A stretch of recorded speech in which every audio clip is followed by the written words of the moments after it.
नमस्कार मित्रों। मैं डॉक्टर सचिन चित्तावार। आपको लगेगा कि आज आप 2 घंटे पहले कैसे आ गए। सुप्रभात।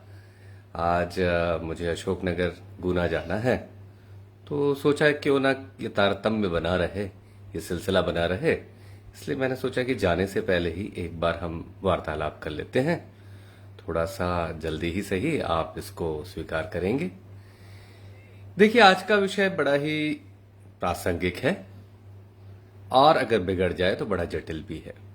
कहते हैं ना, बिना चक्कों के गाड़ी नहीं चलती, बिना पैरों के आप नहीं चल पाएंगे। तो मधुमेह के इलाज में सबसे ज्यादा जरूरी है कि हम अपने पैरों का ध्यान रखें।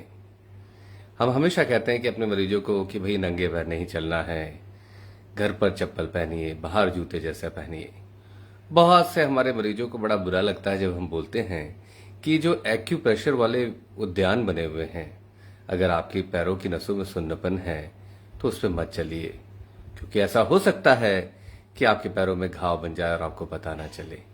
सुन्नपन के कारण आपको घाव बन जाएगा तो पता नहीं चलेगा, और धीरे धीरे वो घाव मांसपेशियों में होते हुए हड्डियों तक चला गया तो बहुत मुश्किल स्थिति आएगी। ऑस्टियोमाइलाइटिस, कई बार गैंग्रीन बन जाता है और कई बार पैर काटना पड़ता है। बहुत ही विकट स्थिति होती है जहां पे हमें पैर काटने का निर्णय लेना पड़ता है, और मरीज पैर काटने की अवस्था आते समय एक उसको मृग मरीचिका जैसा होता है। वो चाहता है कि कोई तो डॉक्टर ऐसा हो जो ये कह दे कि मैं इसे बचा लूंगा। पर बचाने का समय मित्रों, जब पैरों में घाव नहीं बना है, जब आपको शुगर मालूम चली है, अच्छे से शुगर नियंत्रित करना, पैरों का ध्यान रखना, ये बचाने का समय है। बाद में केवल सांत्वना ही दी जा सकती है। तो इसीलिए मैंने सोचा क्यों ना आज इस जटिल विषय पे बात की जाए। पैरों की समस्या बहुत कॉमन है, और जब पैरों की स्थिति आती है, जब पैरों में घाव बनने की स्थिति आती है, 100 में से 50-60 मरीजों में गुर्दे में भी खराबी आ जाती है, उनको आंखों के पर्दे में भी खराबी आ जाती है। इसलिए मैं हमेशा कहता हूं कि आंखों का पर्दा, गुर्दा और पैरों की नसें, इनकी नियमित सालाना जांचें होनी चाहिए। कई बार मरीजों को जब हम ये कहते हैं तो बोलते हैं, कहाँ डॉक्टर साहब आप ये खर्चे वाली बातें कर रहे हैं। पर उसमें खर्चा करवाना मुख्य उद्देश्य नहीं होता। कई बार मोटे मोटे पुलिंदे लेकर आ जाते हैं मरीज, जांचों के पुलिंदे, और कहते हैं कि हमने तो हेल्थ चेकअप करा लिया, सारी जांचें हो गई, अब आप बताइए क्या इलाज करना है। देखिए, इतने मोटे मोटे पुलिंदे बनाने से ज्यादा जरूरी है कि आपको ये समझना कि ये जांचें जो हैं, ये आपके डॉक्टर के ज्ञान को बढ़ाने के लिए हैं। तो ये जो जांचें हैं, इनका आदेश भी या इनकी सलाह भी डॉक्टर से ही आनी चाहिए। तो कैसे लैब वाले के भरमावे में आने पे, भरमाना ही कहूंगा मैं, से भरमाने में आकर आप हेल्थ चेकअप करा लेते हैं, और डॉक्टर बेचारा वहां कहीं ना कहीं अपने आप को असहाय महसूस करता है, क्योंकि उसे कोई जांच चाहिए होती है तो आप कहते हैं हमने सारी जांच करवा ली। तो इन चीजों को भी हमें ध्यान रखना होगा कि व्यवहार हमारा ऐसा होना चाहिए कि हम बिल्कुल अपने डॉक्टर पे विश्वास के डॉक्टर के पास जाएंगे। ये तो आपको पूरी, मैं हमेशा कहता हूं कि आपके पास पूरी शक्ति है। किसको दिखाना है, कब दिखाना है, ये आप तय करते हैं, और यही खूबसूरती है हिंदुस्तान के चिकित्सा जगत की। तो जब सब कुछ आप तय करते हैं तो आपको बेस्ट डॉक्टर का चुनाव करिए, और फिर वो जो कहें वो जांचें करवाइए। वो जांचें करवाने से आपको सही इलाज भी मिल पाएगा और आनंद की भी अनुभूति हो पाएगी। तो जब भी आप मधुमेह हुआ है तो आप ये ध्यान रखें कि हमें नंगे पैर नहीं चलना है, हमें घर पर स्लीपर्स पहननी है, बाहर जूते जैसा पहनना है। क्यों, क्या होता है कि जो अगर शुगर खाली पेट 100, भरे पेट 180 के अंदर, और 3 महीने का एवरेज लगभग 7% ना रहे, तो कहीं ना कहीं आपके पैरों में धीरे धीरे सुन्नपन आने लगता है। सुन्नपन की शुरुआत झुनझुनी और चमक से होती है। तो पैरों में पेशेंट आते ही कहते हैं कि साहब हमारे पैर जल रहे हैं, बहुत सारी समस्या हो रही है। तभी सतर्क होने की आवश्यकता है। तब आपकी नसें आपको बताती हैं कि भाई समझ जाइए। क्योंकि क्या होता है कि नसों से ही आपको पता चलता है कि आप कुछ काटा गड़ा है या कांच लगा है, कटा फटा है। तो जब वो नसें ही आपकी सुन्न होने लगती हैं तो आपकी ये अनुभूति कम होने लगती है। इसीलिए जरूरी है कि आप बचाव पे ज्यादा ध्यान दें। और क्या करना चाहिए, आपको नियमित आपके डॉक्टर की सलाह में रहिए। वो कॉम्प्लिकेशंस की जांच बोलेंगे, आप कॉम्प्लिकेशंस की जांच नियमित करवाइए। इसके बाद आप नियम से दवाइयां खाइए। साल में एक बार वो जांच करते हैं और वो बताते हैं कि पैरों की नसों में आपके सुन्नपन आ रहा है, तो आप सतर्क हो जाइए, क्योंकि आगे की जो नियति है वो बहुत बुरी है। पर अगर उसको हम टाल पाए, उसको होने से रोक पाए, तो बहुत फायदा होगा। क्योंकि बिना चाक के हमारी गाड़ी कैसे चलेगी? तो पहिया तो चाहिए, पैर तो चाहिए पैदल होने के लिए। फिर आप नियमित रहें, सालाना आप जांच कराएं। बहुत ज्यादा नसों में इन्वॉल्वमेंट होता है तो पहले घुटने तक सुन्नपन आता है, फिर दोनों हाथों में सुन्नपन आने लगता है। कुछ लोग होंगे जिनकी ये स्थिति होगी, तो उनको भी मायूस नहीं होना चाहिए। पर हाँ, सुन्नपन कभी नहीं जाएगा। पर हाँ, सुन्नपन में अगर आप सजग हो जाएंगे, बचाव करेंगे, तो घाव नहीं बनेगा।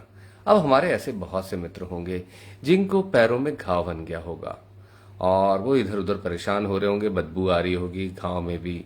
घाव जब सड़ने लगता है तो बहुत परेशानी होती है, तो उन्हें एक अच्छे सर्जन को दिखा के ड्रेसिंग करवानी चाहिए। हमारे भी पास जब मरीज आते हैं तो बिजी प्रैक्टिस में हमारे पास इतना समय नहीं होता कि हम फुट केयर करें, तो हम क्योंकि ज्यादा योग्य सर्जन ही होते हैं तो हम प्लास्टिक सर्जन के पास भेज देते हैं, साधारण सर्जन के पास भेज देते हैं। वो साफ सफाई करते हैं और हमारा उद्देश्य केवल इतना होता है कि हम शुगर नॉर्मल करें, बहुत अच्छे से शुगर रखें और सही तरीके से अगर पट्टी होती है तो घाव ठीक होने लगता है। कई बार घाव ठीक नहीं होता तो हम विवेचना करते हैं कि पैरों की खून की शुद्ध खून की नसें क्या सही मात्रा में खून पहुंचा रही हैं घाव तक या नहीं पहुंचा रही। इसको कहते हैं पेरिफेरल आर्टरी डिजीज। ये भी डायबिटीज के मरीज में बहुत कॉमन है। कह सकते हो आप, डायबिटीज में दो प्रकार के कॉम्प्लिकेशंस होते हैं। एक छोटी नसों के कॉम्प्लिकेशंस जिसमें आंखों का पर्दा, गुर्दा और पैरों की नसें आती हैं, और दूसरी जो है बड़ी नसों की कॉम्प्लिकेशंस जिसको मैक्रोवेस्कुलर कॉम्प्लिकेशंस कहते हैं। उसमें आता है हृदय रोग, लकवा और पैरों में ये तकलीफ जिसको पेरिफेरल आर्टरी डिजीज कहते हैं। पैरों की शुद्ध खून की नसें जाम होने लगती हैं। जाम होंगी तो अगर जड़ों से पानी नहीं पहुंचेगा तो पेड़ सूखने लग जाएगा। तो वैसे ही आपके पैरों में ऐसी स्थिति बनती है कि अगर घाव बन गया तो वो ठीक नहीं हो रहा है, तो इसका हमें ध्यान रखना पड़ता है। और फिर पैरों की धीरे धीरे धीरे धीरे जो संरचना है वो भी बिगड़ने लगती है। पैर थोड़े आड़े तिरछे होने लगते हैं। खास तौर पे आपके पैर जो है, जो तलवों के आसपास कहीं ना कहीं कोई बल्जिंग हो जाती है। कई बार शेप ऐसा हो जाता है कि जो आर्च रहता है पैरों के, इसका ये आर्च जो है वो सीधा हो जाता है, फ्लैट फुट। उसके साथ साथ उसमें परिवर्तन आता है तो हम कहते हैं आपको शार्कॉट्स फुट हो रहा है। तो ये जो स्थिति है ये भी जटिल परिस्थिति है। कई बार पैर जहां घाव बना है वहां सूखने लगता है, सूख के काला हो जाता है, उसमें से कोई मवाद या बदबू नहीं आती, कोई पानी नहीं निकलता। इसको हम कहते हैं ड्राई गैंग्रीन। तो उसमें भी हमें उस छोटी उंगली को या फिर पैर को ही काटना पड़ता है। कई बार वेट गैंग्रीन भी होता है, पैर सूख जाता है, उसमें फूलने वाली स्थिति दिखने लगती है। आप हाथ लगाते हैं तो आपको टक टक ऐसी आवाज भी आती है।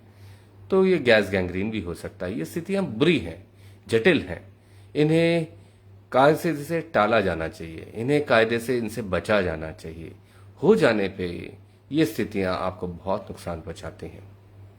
इसलिए ऐसा मधुमेह का मरीज जिसके पैरों में बहता हुआ घाव हो, उसे बिल्कुल अपने आप को हृदय रोग हुए जैसा मानना चाहिए, क्योंकि ये उससे भी ज्यादा खतरनाक परिस्थिति है।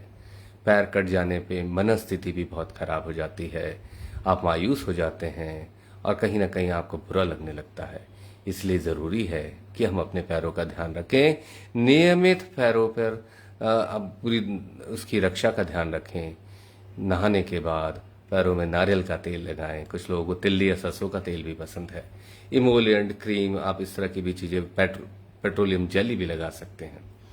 तो पैरों का बहुत ध्यान रखें। फुटवेयर कहने का मतलब आपने जूते चप्पल ऐसे तय करें जो काटे ना, और जिनको पैरों में सुन्नपन है, जिनको जमीन ऐसा लगता है कि जैसे वो गद्दे पे चल रहे हैं। बहुत से हमारे मरीज हैं जो कहते हैं डॉक्टर साहब नंगे पैर चलो तो ऐसा लगता है कि गद्दे पे चल रहे हैं। उनको सेंसरी न्यूरोपैथी है। ये बहुत जटिल परिस्थिति है, तो इसमें बचाव बहुत जरूरी है। तो उनको फुटवेयर कहने का मतलब जूते चप्पल का ऐसा उपयोग करना चाहिए जिसमें अंगूठा ना हो, सामने अंगूठा पकड़ने वाली स्थिति ना बने। वो आजकल आते हैं ना वो छेद छेद वाले, सामने कवर रहता है, पीछे सैंडल जैसा होता है और पीछे इसमें स्ट्रैप होता है। इस तरह के जूते पहनेंगे तो चोट नहीं लगेगी। और कुछ विशेष परिस्थितियों में हमें विशेष जूते भी बनवाने पड़ते हैं। उसके भी विशेष लोग होते हैं जो आपको इस प्रकार के जूते देंगे, जहां पे तकलीफ ज्यादा है वहां का प्रेशर हटा के जहां तकलीफ नहीं है वहां शिफ्ट करना। तो ये प्रेशर पॉइंट्स को शिफ्ट करने वाले भी जूते आपको भोपाल में भी मिल जाएंगे। तो ये विशेष परिस्थितियों के लिए बनाए गए जूते कायदे से तो ऑक्यूपेशनल थेरेपिस्ट और थोड़ी बहुत पोडियाट्रिस्ट में मदद करते हैं। तो इस प्रकार की विशेषज्ञता हमारे यहाँ उपलब्ध है, आप उसका सही तरीके से उपयोग करें।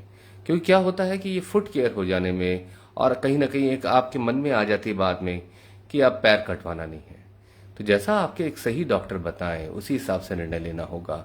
इसमें मन की बात नहीं कर सकते आप, क्योंकि पैर फिर वो जो पैर सड़ रहा है वो धीरे धीरे धीरे ऊपर तक आएगा और आपको बहुत परेशान करेगा। सबसे पहला इसका केंद्र बिंदु है कि आप शुगर नियंत्रित करें। शुगर कैसा नियंत्रित करें? खाली पेट 100, भरे पेट 180 के अंदर, 3 महीने का एवरेज लगभग 7%। और जो अन्य परेशानियां हैं आपके मधुमेह रोग विशेषज्ञ यानी हार्मोन रोग विशेषज्ञ एंडोक्रोनोलॉजिस्ट वो तय करेंगे कि उसकी विवेचना कैसे करनी है और कैसा प्लान ऑफ ट्रीटमेंट होना चाहिए जिससे आप पूरी तरह से आपकी शुगर नियंत्रित हो। फिर आपके जो डॉक्टर हैं, सर्जन हैं, वो ऊतकों में से, खराब ऊतकों में से वो ऊतक निकालें जो जीवित ना हो, जो निर्जीव हो, जो सड़ रहा हो। जो जीवित ऊतक है वहां उसे निकालेंगे तो घाव जल्दी भरेगा नहीं। तो घाव भरना भी साधारण पट्टी करने जैसा नहीं है। ये पट्टी किसी भी कंपाउंडर से नहीं करवा सकते। ये इसकी विवेचना ऐसे डॉक्टर ने करनी है जिसको ये सड़ रहा है जो ऊतक, जो मृत हो चुका है, और जो जीवित ऊतक है जिसके बीच में अंतर मालूम होना चाहिए। और सफाई, जिसको आप कई बार डेब्राइजमेंट कहते हैं, उसको भी सही तरीके से होना चाहिए। नहीं सही तरीके से होगा तो वो घाव बढ़ता जाएगा या बहता हुआ नासूर बन जाएगा। तो ये बहता हुआ नासूर बहुत मुश्किल करेगा, आपको तकलीफ देगा। तो इसीलिए आप इसका बहुत ध्यान रखें और सही तरीके से इलाज कराएं, जिससे आगे चलकर आपको पैर काटने की नौबत ना आए। फिर जिनको ऐसा नहीं हुआ है वो क्या क्या कर सकते हैं, तो फिर से हम रिपीट करते हैं। सबसे पहले शुगर नियंत्रित करिए। कितना? खाली पेट 100, भरे पेट 180 के अंदर, 3 महीने का एवरेज लगभग 7%।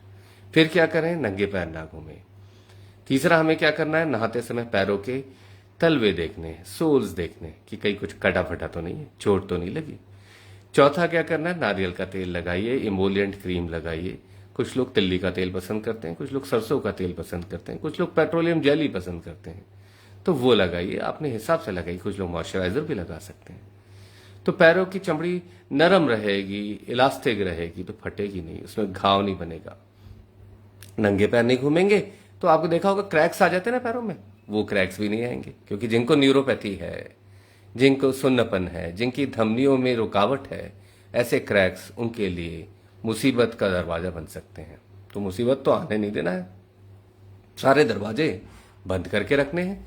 तो ये चीजें जब हो जाएगी तो उसके बाद आता है, अगर घाव बन गया, किसी भी प्रकार की परिक्रमा में जाएं, किसी भी प्रकार की जगह में जाएं। बहुत से लोग हमारे मरीज जो हैं हज यात्रा पे भी जाते हैं, पावन स्थान होता है, वहां पे भी अपनी कुछ बातें हैं जो कि धार्मिक बातें हैं और जो सांस्कृतिक बातें हैं।